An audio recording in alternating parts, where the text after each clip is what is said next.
Oh, well, hey, B.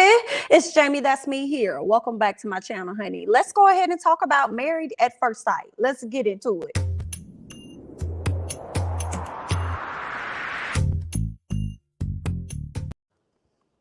All right, y'all. Let's go ahead and talk about some things. Let's see who I want to talk about first, real quick. Let's see. Because my notes is really awkward, right? Because I'm not reviewing this show how I typically would review it, okay? It's just too long. A lot of scenes that are unnecessary, girl, to stretch this show out to be 2 hours. Anyway, let's talk about Gil and Myrla because they ain't have a whole lot going on, okay? Let's go ahead and skip past the fact that they sat down and they got to know each other. I'm sorry, they sat down and had like a little date and chopped it up or whatever. She had her high school jersey on. But he ended up going to show her like where his family grew up at.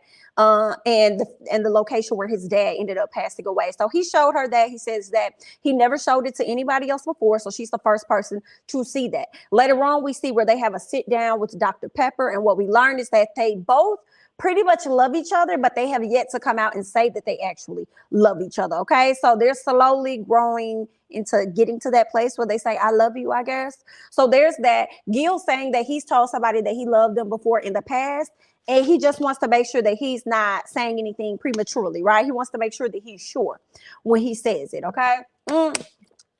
I guess, Gil, some part of me feels like you just not saying it because she was withholding the kiss from you for a long time. So now you're trying to withhold the word love from her for however long it takes, okay?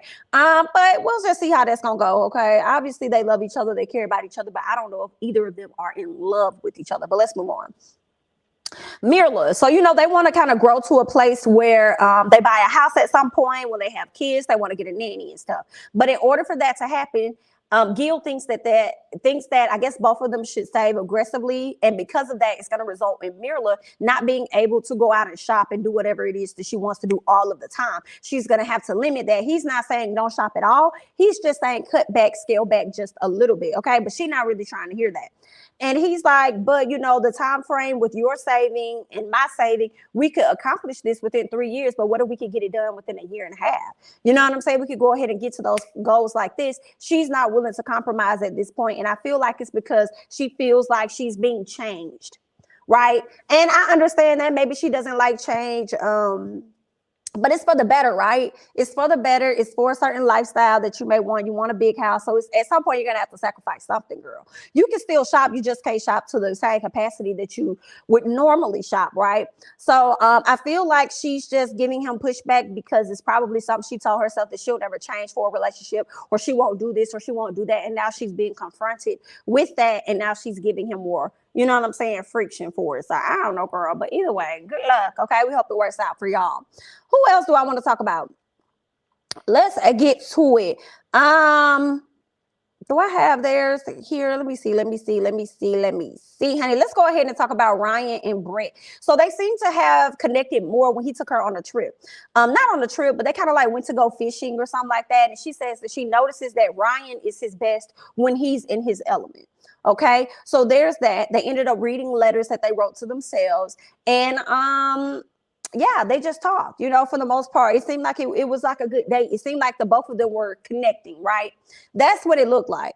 But towards the end of the episode, girl, now Ryan and Brett ain't been giving us SHI nor T.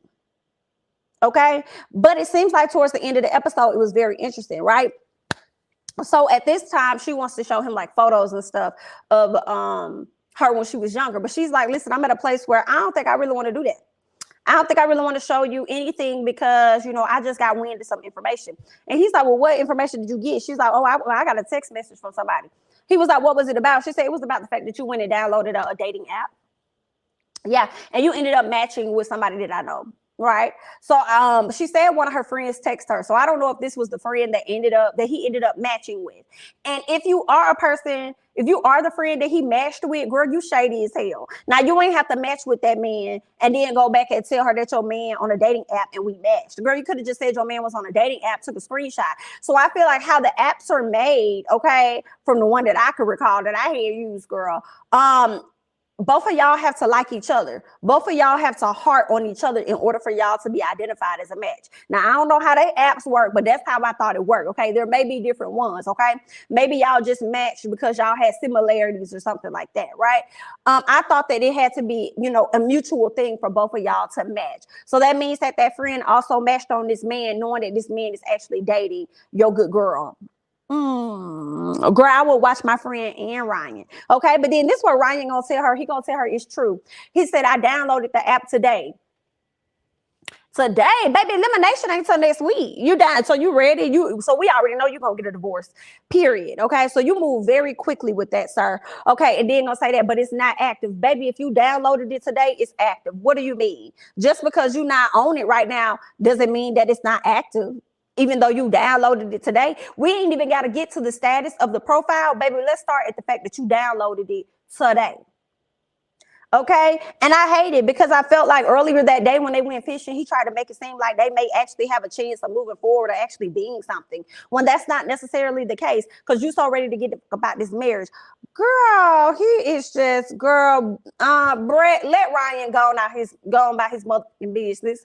Okay. Just let him go ahead and go and do what he gonna do, honey. Let's go ahead and get back to some other notes. Okay. Let's talk about Jose and Rachel. Let's talk about them. So we got to see his home and learn that it was built from the ground up. His parents wanted to move to Pearland, or his mom wanted to move to some part of Texas or something like that, because it had great schools and stuff. She wanted the best for her kids. All right. And that's what she ended up getting. It was a good school system. Both of her kids have their degrees, from my understanding. They got their education, all of that. So congrats. Okay. I don't even remember what Rachel's was. Okay, I don't know if we went to go see her house or anything. I feel like we did, and I probably just wasn't paying attention, so sorry. What else we see? That they have therapy later on, and what she realizes is that when she realizes when she triggers him, right? And she triggers him when she forces him to talk about something he's not ready to talk about at that time, right? So she says that she's learning that she needs to give him space to talk about it. And then they'll be able to, then they'll be able to discuss whatever the issues are. And she had to sit back and watch it play out for some particular instance, right? He got upset with her. He took some time away, came back and said, hey, I don't like what you did earlier. So she saw that was working when she kind of falls back and let him do his thing. So there's that. Let me see what else I may have in my notes regarding Rachel and Jose. Rachel told Jose, so y'all know, she said, Dr. Pepper asked them, like, do y'all have any secrets? Like, are there any things about each other that you haven't told each other yet that y'all may want to share, something like that? Come to find out, Miss Rachel does have a secret that she needs to share. And come to find out, she tells him later. So y'all know when he locked her out that apartment, she decided to call her ex and go to her ex house. Now, it was slick like some nanny boo-boo. That's what you get, sir, since you wanted to be on some petty. Okay, she got even pettier. Some part of me was like, that's what you get. But at the same time, I was like, girl, that's foul. You dirty. You out of line. Like, girl, you ain't have to do that, because if the shoe was on the other foot, you would have been mad as hell at Jose had he went to his ex-girl house. Okay? You done called this man and had this man come pick you up when you probably already had a car and probably didn't live too far from the hotel, so you could have went to your house and laid the hell down. But you chose to specifically call that particular ex and go and spend a night and stay with them. Girl, out of all the other cast members that was there, you could have asked them, hey guys, is it okay if I sleep on y'all sofa or something like that? Because my man done locked me out the house. Girl, out of all the people numbers that you had for production that you could have called and told them to get him to let you in the room or something like that, girl, that was a decision you chose to make. And you already know that it's hard for Jose. Like, when he feels like he can't trust you, like, it's going to be real tough, okay, to allow you to come back into his life. So we're going to see how that's going to play out. I don't know how it's going to play out. I don't think they're going to end up being together, because I really feel like that situation is enough for him to want to move on from her. Because he's going to feel like, if every time we get in an argument, am I going to be questioning and wondering whether or not you don't went back to your ex house?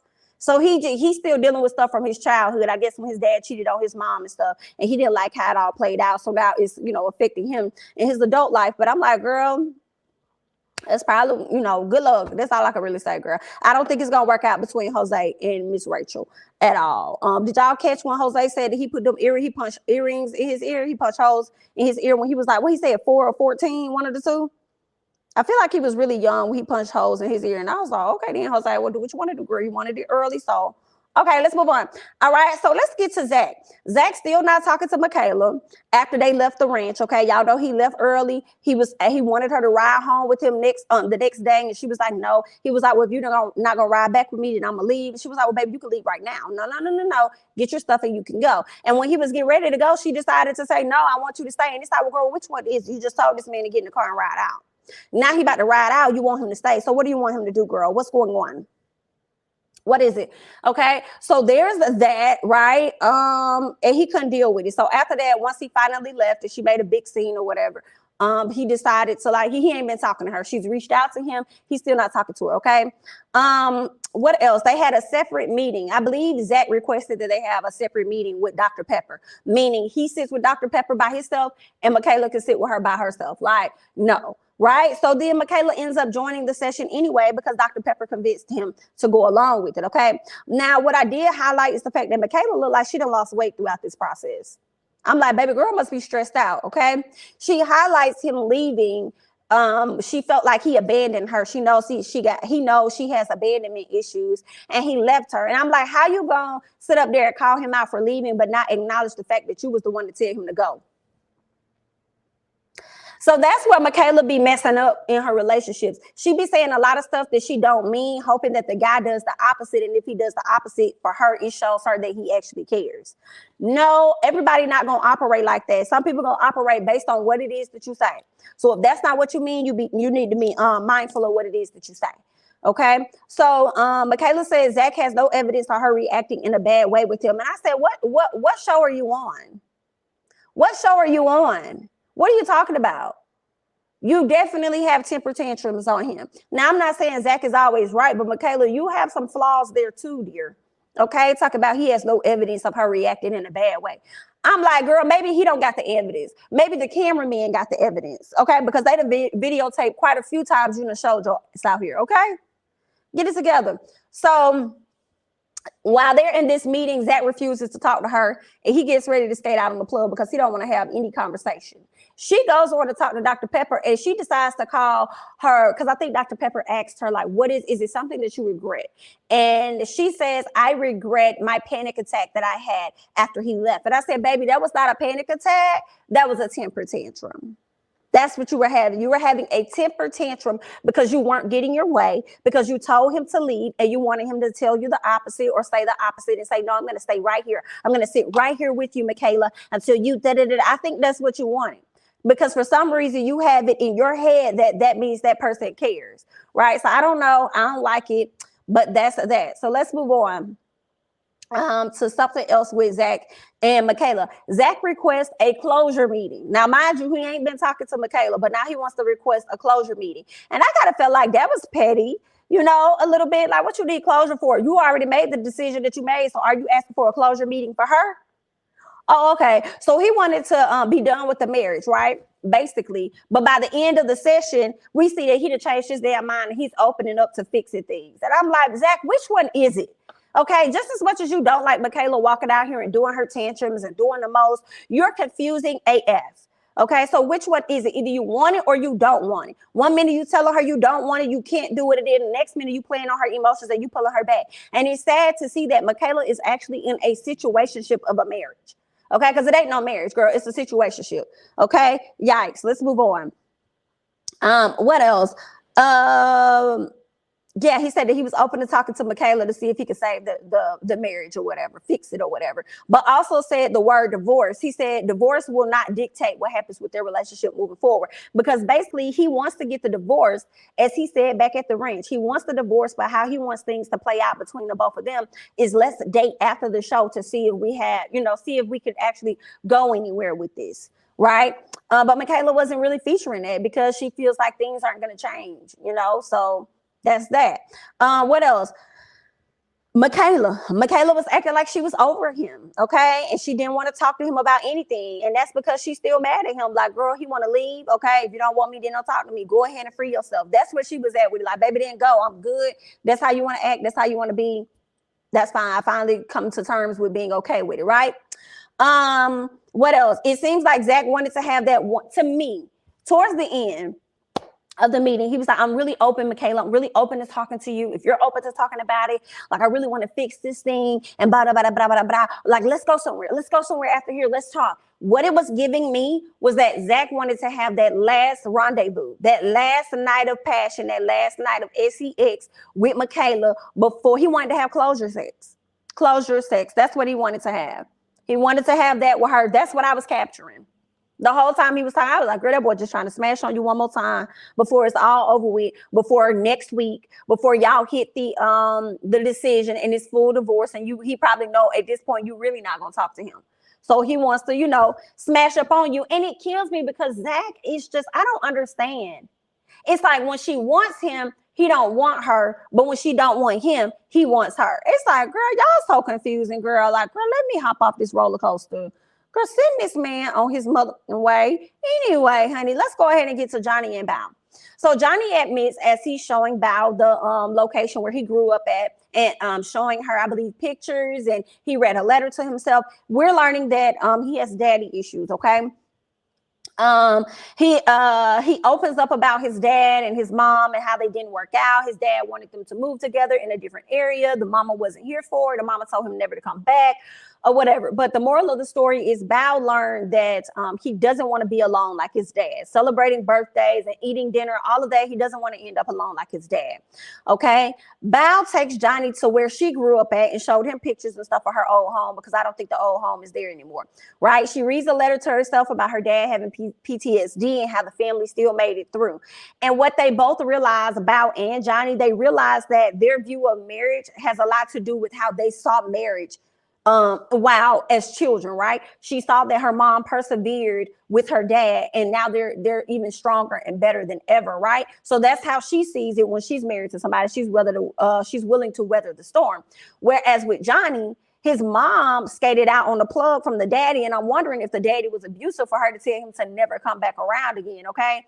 So he saw a broken home. He saw them not being together. So I guess when he's not satisfied, he ups and leaves or whatever. So he's seeing similarities into how he views marriage based on what he saw coming up as a child, right? Later on, we can see where Johnny and Bao meet up with Dr. Pepper. Johnny tells us about Bao's friend. This was messy. So Johnny tells us about Bao's friend. First of all, what you doing talking about friend? What is that about? What y'all talking for? Talking about something they was talking about cars. Really? What you talking to her friend for? Oh, okay. Yeah. So then he's saying that the friend said Bao isn't a good person pretty much to be in a relationship with, and basically says that she's manipulative. I said, not Bao not being a good person to be in a relationship with, and she's manipulative, talking about how Bao wants the guy. She want to get the guys to a place where they kind of like solely rely on her or something like that. Girl, it was awkward, but it was very interesting to hear this coming from your very own friend. Okay, so then Johnny says that everything that the friend mentioned, he reflected back and saw how the same things this girl has mentioned, it has shown up in the relationship. And because he started to connect the dots from how he's experienced the relationship with her based on what the friend is saying about her, that was enough for him to feel like, girl, I'm done. I'm out. I don't even want to do this with her. Okay. Because she is fake as hell. That's how Johnny was saying it. Right. Johnny says that after talking to the friend, like I said, he was over the marriage or whatever. What else? I feel like this was interesting because I'm like, okay, Johnny being pretty much in so many words saying Bao is fake. And then it's yet another person like your friend saying that you fake as hell. Very interesting, especially with looming rumors that's going on. Yeah. So then Bao talks about Johnny. Bao talks with Johnny about her friend Sarah. And now she's trying to, in my opinion, right, she's trying to flip the story on Sarah and make it seem like Sarah isn't a good person to get advice from. But you was just in the confessional crying, talking about how you was afraid something like this was gonna happen. And first of all, Bao was barely crying, so let's make a notation of that. She wouldn't even look at the camera when she was saying this. She was like, I thought that I was afraid this would happen. I had a friend. Like, she's just looking down at the ground. I'm just like, this girl here is so full of shit. And ain't nobody finna tell me nothing different about Miss Bao. Girl, she got on my nerves. I don't have many good girlfriends. I was afraid this was gonna happen. And Sarah was one of those good friends. Sarah was one of those friends. She was the friend because I don't get many good female friends. Like, girl, shut up. And then you done sat up here, you cried in the confessional about how Sarah was that good friend, but then you turn around and you tell Johnny that she's not a person to get good advice from because it's really all she says to her. This is what Bow Lion ass says to Sarah, talking about some I'm sorry, what Bow says, Sarah says to her, which is, girl, just cut your losses, leave, move on, X, Y, and Z, ABC. Cut it out. Cut it out. Now, granted, Sarah could be saying that because she probably won't Johnny, girl, ain't no telling what you over there doing, talking to her man for anyway, right? But there's that. But at the same time, I don't trust Bow, girl. You was just sitting up here in the confessional crying about something, fake crying, no tears, and then turned around and trying to make this girl seem like she's the bad person. I don't think that was a good idea for either one of you guys to have a conversation. Like, you're not finna control this over here, ma'am. Girl, she made me feel away. She made me feel away. I'm like, girl, Bow is full of shit. And Johnny ain't been wrong this whole time about her. Johnny got his issues, yes, but Bow, you're an effed up person too, period. What else did I want to say? Johnny is over Bow, okay? And I was so glad when they were talking and she tried to tell him, I don't think that was a conversation that either one of you guys should have been having, you know, and it hurt me, you know, like, girl, she's so fake. And then, what did he say?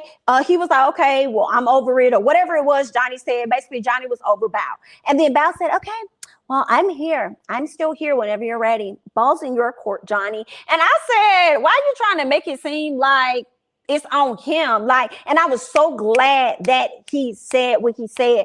Johnny says that, what did he say? He called her out and said, see, there you go, Bow. Like, why are you doing that? See, now you're trying to make it seem like Johnny's the problem again by saying the statement that you said of, well, well, whenever you're ready, I'm here. I'm still here and open and ready to listen, to try and make it seem like you're still out here trying no matter what, but then making it seem like Johnny is the person with the problem.